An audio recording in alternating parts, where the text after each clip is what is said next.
اعوذ باللہ من الشیطان الرجیم بسم اللہ الرحمن الرحیم وهو الذي خلق الليل والنهار والشمس والقمر كل في فلك يسبحون، اور وہی ہے جس نے رات و دن بنایا، سورج چاند کو بنایا، اور ان میں سے ہر ایک اپنے اپنے دائرے میں چکر لگا رہا ہے۔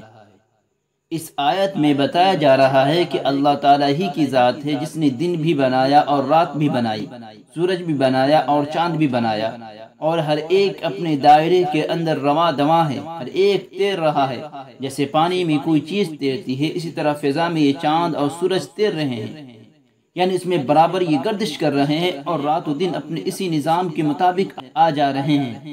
ایسا نہیں ہے کہ ہزاروں سال میں رات کا وقت بڑھ جائے یا دن کا وقت بڑھ جائے، بلکہ جتنا وقت اللہ تعالیٰ نے رات کے لیے رکھا ہے اور جتنا وقت دن کے لیے مقرر کر رکھا ہے، اسی طرح ہزاروں سال سے وہ اپنی حالت پر باقی ہے۔ اس میں ایک منٹ کا بھی فرق نہیں ہے، اور ان سیاروں میں سے ہر ایک اپنے دائرے میں چکر لگا رہا ہے۔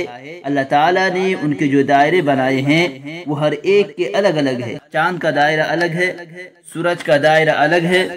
اگر یہ دائرے بدل جائے تو یہ پورا نظام چوپٹ ہو جائے گا۔ ظاہر ہے کہ قمری اور شمسی سال میں 11 روز کا تقریباً فرق ہوتا ہے، اور یہ فرق ایک حساب سے ہوتا ہے۔ اس سے جاڑے کی گرمی کا نظام الگ بنتا ہے، اور دوسرا نظام جو عبادات کا نظام ہے وہ الگ بنتا ہے۔ اللہ تعالیٰ نے ان دونوں کا نظام الگ رکھا ہے۔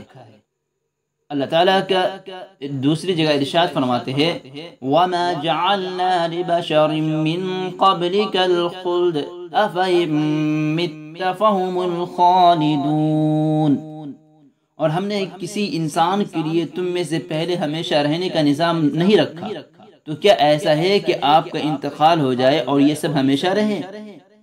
آدمی کمزور ہے۔ آدمی کی کمزوری یہ ہے کہ وہ یہ سمجھتا ہے کہ ہم ہمیشہ زندہ رہیں گے، حالانکہ ایسا نہیں ہے۔ کسی کے لیے اللہ تعالیٰ نے دنیا میں ہمیشہ کی زندگی نہیں رکھی ہے، یعنی یہ ایسا نہیں ہے کہ نہ یہ دنیا ختم ہو اور نہ آدمی مرے، بلکہ سب کو ایک متعین مدت پوری کر کے اس دنیا سے جانا ہے، اور وہ مدت ہر ایک کے اللہ تعالیٰ نے مقرر کی ہے۔ اس لیے اس آیت میں یہ بات واضح کر دی گئی کہ اللہ تعالیٰ نے کسی انسان کے لیے ہمیشہ رہنے کا نظام نہیں رکھا ہے۔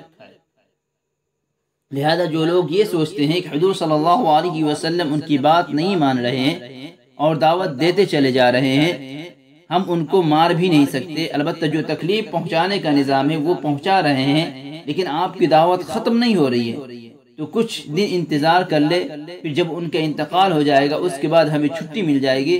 چنانچہ ان کے اسی خیال کو رد کرتے ہوئے فرمایا کہ تمہارا بھی تو انتقال ہو جائے گا، یعنی اگر یہ زندہ نہیں رہیں گے تو تم بھی تو زندہ نہیں رہو گے، لہذا یہ سوچنا کہ یہ ختم ہو جائیں گے اور ہم عافیت سے حاصل ہو جائے گی بیکار ہے، کیونکہ ایسا کوئی قانون نہیں ہے نبی کا انتقال ہو جائے اور یہ سب ہمیشہ زندہ رہے۔